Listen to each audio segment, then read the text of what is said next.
नमस्कार दोस्तों, मैं हूं डॉक्टर उत्कर्ष बंसल, बाल रोग विशेषज्ञ। इस समय हमारा देश कोरोना महामारी की दूसरी लहर से लड़ रहा है और जैसा अब हम लोगों को लग रहा है कि अब ये लहर धीरे धीरे कुछ इसका प्रकोप कम हो रहा है और हमारा देश धीरे धीरे रिकवरी की ओर बढ़ रहा है। लेकिन इसी बीच में अब तीसरी लहर के बारे में बात होने लगी है और ये संभावना जताई जा रही है कि अगस्त या अक्टूबर तक का तीसरी लहर भी देश में आ सकती है। साथ में ये भी संभावना जताई जा रही है कि ये तीसरी लहर बच्चों को ज्यादा प्रभाव डालेगी। तो इस विषय में मैं अपने कुछ विचार व्यक्त करना चाहूंगा।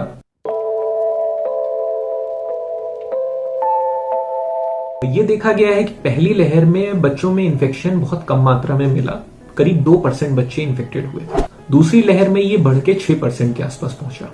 बच्चे क्योंकि बाहर नहीं जा रहे हैं, स्कूल नहीं जा रहे हैं, इस वजह से उनमें इन्फेक्शन होने की संभावना काफी कम है। लेकिन अब ये तीसरी लहर में क्या बच्चों के अंदर इन्फेक्शन ज्यादा हो सकता है?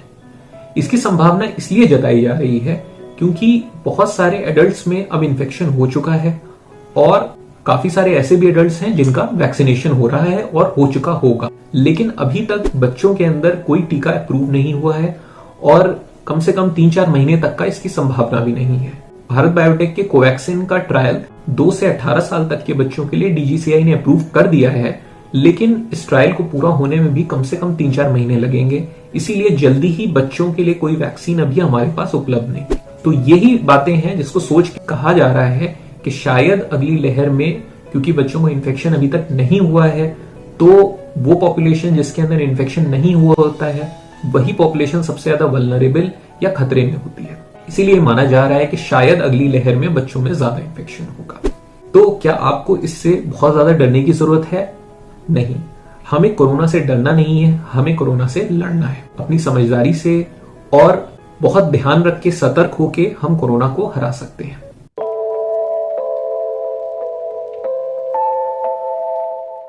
तो अपने बच्चों के लिए हमें क्या करना है? पहले तो हमें बच्चों के लक्षणों पर ध्यान देना है। अगर बच्चे के अंदर बुखार, सर्दी, खांसी, गले में दर्द, सांस लेने में कोई तकलीफ, जुकाम, स्वाद ना आना, गंध ना आना, दस्त होना या शरीर में रैशेस दिख रहे हैं, तो इन चीजों पे ध्यान दें। अगर इस तरीके के लक्षण बच्चों में दिख रहे हैं तो बाल रोग विशेषज्ञ से आप परामर्श लें और अगर जरूरत हो तो जांच कराएं, जिससे ये पता चल सके कि उनके अंदर इन्फेक्शन तो नहीं है। ज्यादातर केसेस में हम लोगों ने देखा इस बार जिन बच्चों में कोविड-19 इन्फेक्शन हुआ भी, उनके अंदर ये माइल्ड इन्फेक्शन रहा। ज्यादातर बच्चे बहुत जल्दी ही ठीक हो गए और उनके अंदर जो सिम्टम्स थे वो बहुत कम पाए गए। इसीलिए आपको अपने बच्चों के सिम्टम्स पे ध्यान देना है। बच्चे के बुखार को नापना है, ऑक्सीजन सैचुरेशन को नापना है और हार्ट रेट को नापना है। इसको दिन में कम से कम 3-4 बार नाप के एक चार्ट बना लीजिए। पहला दिन जब से बच्चा बीमार हुआ है उस दिन को याद रखिए और उस दिन से चार्ट बनाना शुरू कर दीजिए। बच्चों में खतरे के लक्षण क्या है? अगर बच्चे को आप पैरासिटामोल दे रहे हैं फिर भी उसका बुखार 101 से ऊपर बना हुआ है 3 से 4 दिन तक का, अगर बच्चे को बहुत ज्यादा खांसी आ रही है और खांसते खांसते उसकी सांस फूलने लग रही है, अगर बच्चे की सांस लेने की गति बहुत ज्यादा है, सांस लेने की गति बच्चे में 1 मिनट तक का आपको गिननी होगी। 2 महीने से छोटे बच्चे में अगर गति 60 से ऊपर है, 2 से 12 महीने के बच्चे में अगर सांस लेने की गति 50 से ऊपर है, 1 साल से 5 साल तक के बच्चे में अगर सांस लेने की गति 40 से ऊपर है और 5 साल से ऊपर के बच्चे में अगर गति 30 से ऊपर है, तो इन बच्चों को निमोनिया हो सकता है और ये खतरे का निशान है। अगर बच्चा सांस ले रहा है और उसकी पसली चलती हुई लग रही है, अगर बच्चे के नाखून या होंठ आपको नीले रंग के दिख रहे हैं, अगर बच्चे को बहुत ज्यादा दस्त हो रहा है जिसकी वजह से उसके शरीर में पानी की कमी हो रही है, अगर बच्चे का ऑक्सीजन सैचुरेशन 94 से नीचे जा रहा है, तो ये सब गंभीर रोग के लक्षण हैं और ऐसे में बच्चे को तुरंत अस्पताल में भर्ती कराना चाहिए। भर्ती होने के बाद बाल रोग विशेषज्ञ या जो डॉक्टर उपलब्ध होते हैं वो प्रॉपर कोविड-19 के हिसाब से उनका इलाज कर सकते हैं।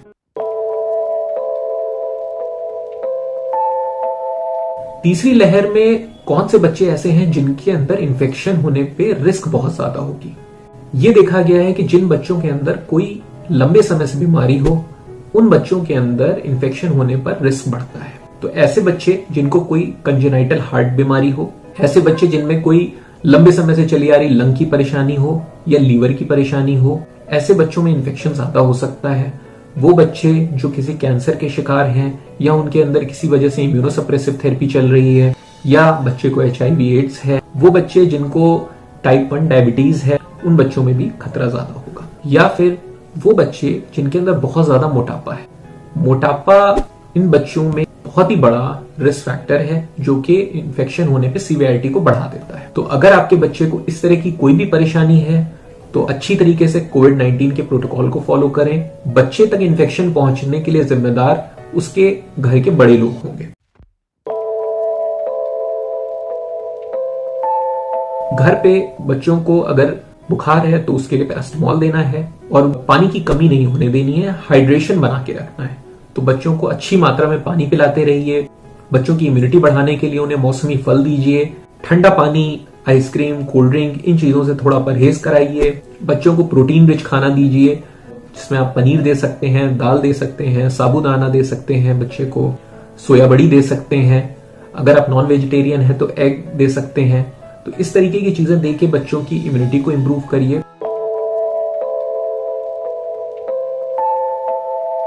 अगर आप बच्चों को बचाना चाहते हैं तो सबसे जरूरी चीज ये है बड़े लोग इन्फेक्ट ना हो। बड़े लोग इन्फेक्ट ना हो उसके लिए उनको बार बार हाथ को धोना है, डबल मास्क लगाना है और शारीरिक दूरी का ध्यान रखना है 2 मीटर की।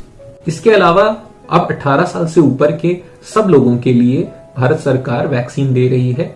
तो आप जल्द से जल्द कोविन की साइट पे जाकर अपना वैक्सीन का स्लॉट बुक करिए और जितनी जल्दी हो सके कोविड-19 की वैक्सीन लगवाइए। अगर माता पिता और घर के बाकी लोग वैक्सीन के संग सुरक्षित होंगे तो बच्चे अपने आप सुरक्षित हो जाएंगे। बच्चों को भी आप अच्छे से कोविड-19 एप्रोप्रिएट बिहेवियर सिखाइए ताकि वो अपनी भी सुरक्षा करें। अगर कभी उन्हें बाहर निकलना पड़े तो वो प्रॉपर कोविड-19 प्रोटोकॉल्स का पालन करें।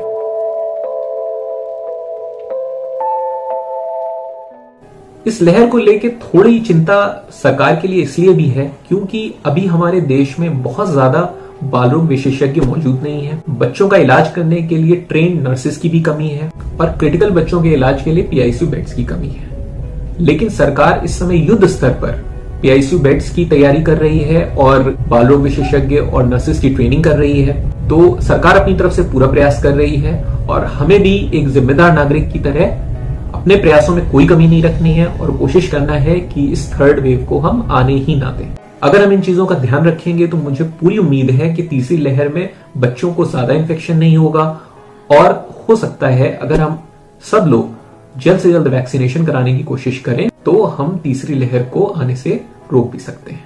तो अगर आपको ये जानकारी पसंद आई हो तो इसे अपने दोस्तों और परिवारजनों तक पहुंचाना ना भूलिएगा।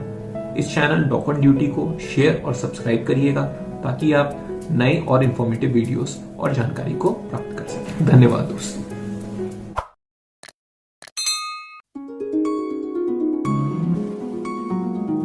Thank you.